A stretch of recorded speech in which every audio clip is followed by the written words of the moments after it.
Hello, my name is Kurt Brown, also known as Saint Rambone.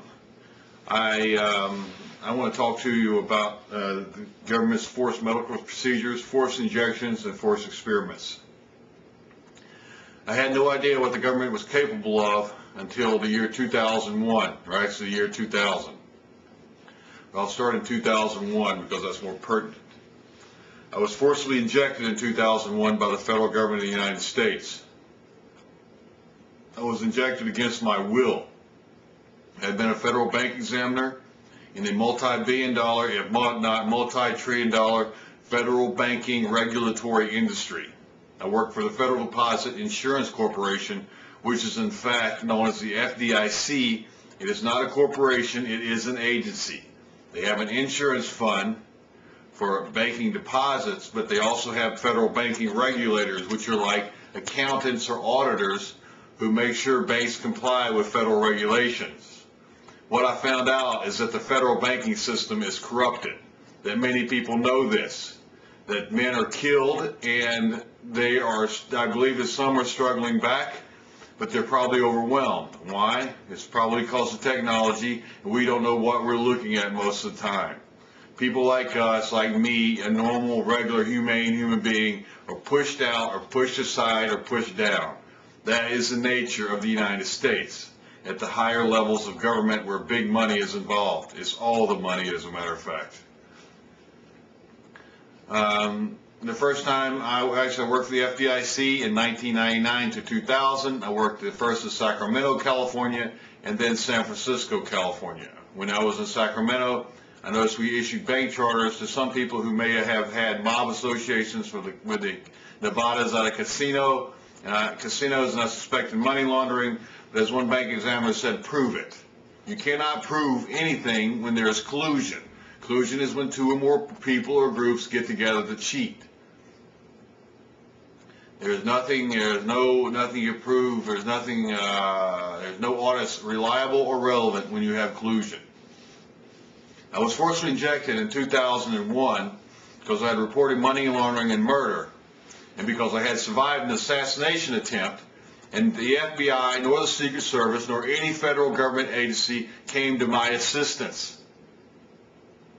I started carrying a gun. I made a big mistake of trusting the Veterans Administration of Los Angeles.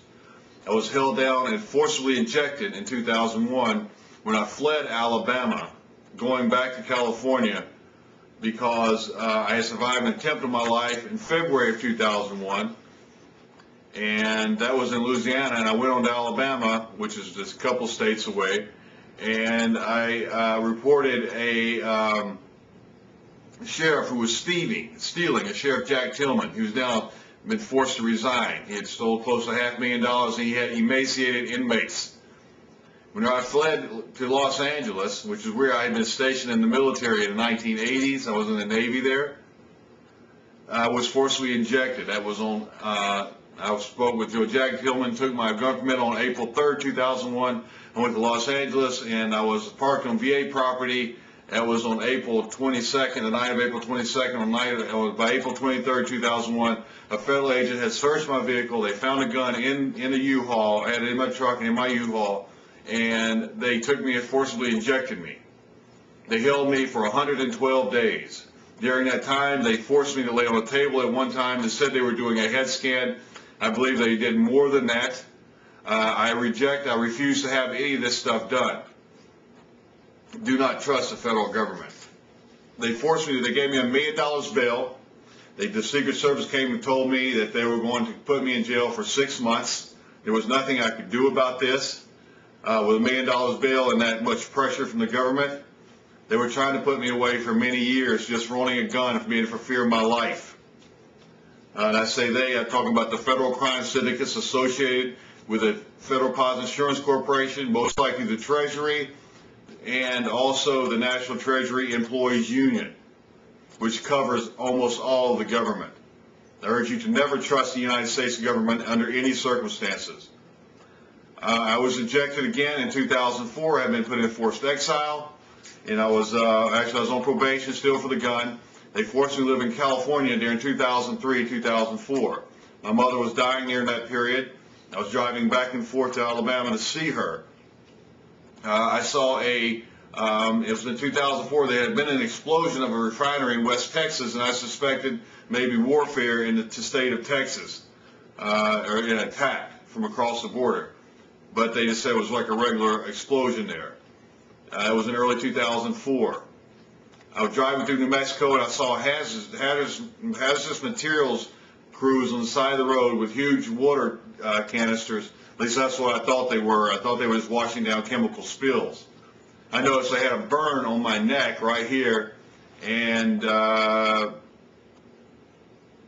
noticed I had the burn on my neck, and I noticed those hazardous material crews. By the time I got to Arizona, I was concerned. I went to the Flagstaff Medical Center. I had them check my neck. I told them to check my truck, see if there's any radiation on there. What they did was they detained me, held me. I say they'd be in the hospital, held me, made me sit there for 5 hours, brought in a guard and stood over me, had me sign some insurance documents like they were going to release me. Then they forcibly injected me one time in each leg. First in the left thigh, then in the right thigh. Now I've noticed I have a bump on my leg, and I often wondered what happened there, if they did more than just the regular injections. But the injections knocked me unconscious. They held me for 3 days for observation, charged me $2,000, and said, "You're crazy as hell," and sent me on my way. Now the federal government had approved of this. I urge you to never trust the federal government. For instance, when I was in the Navy in the 1980s, I was stationed in Long Beach, California, out of Los Angeles. I had a tooth issue. So I went to the dentist to get a root canal and to have a cap put on the tooth. The dentist said, "Well, we can either pull the tooth or we can do the root canal. What do you think? I've been doing root canals all day. Why don't we pull it and we'll do a bridge? We'll pull a bridge." And me, being an inexperienced young man, trusting the government, I let them put this huge metal bridge in my mouth. He actually had to cut gum away to get the bridge to sit. And I often wondered if they did not do something with this, because I'm talking about from a medical procedure perspective. There's a man named Kovacs who was at Stanford University. He used to couple electronics to central nervous system cells. And whenever they do that, what they do is, it's basically linking the computer with basically your brain is what he was trying to do. And it could have real good applications if it's used correctly. But I've got some abnormalities that I looked at as kind of being suspicious under just from under some discussions that I've had with doctors and what they've seen. I often wonder if they did not have some sort of genetics type procedures being performed, coupled with the more medical stuff dealing with the bridge. There's other things that are very suspicious too, because when I was released from jail, I had a sore in my mouth like the year after I was released, and it felt like a cut, and it went all the way up to the roof of my mouth. If you were to X-ray down inward, it would came up to the top of the roof of my mouth and came down to the side, the side of the mouth.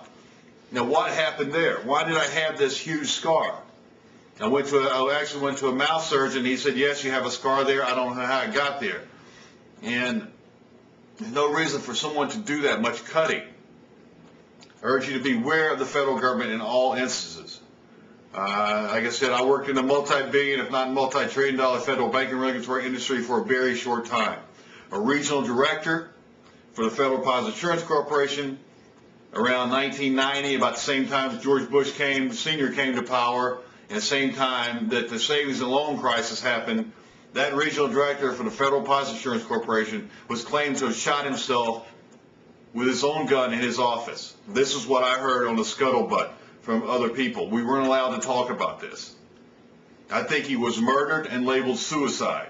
How? Through technology, and you can knock someone unconscious or have them do things or have it appear they've done something when he did not in fact do it.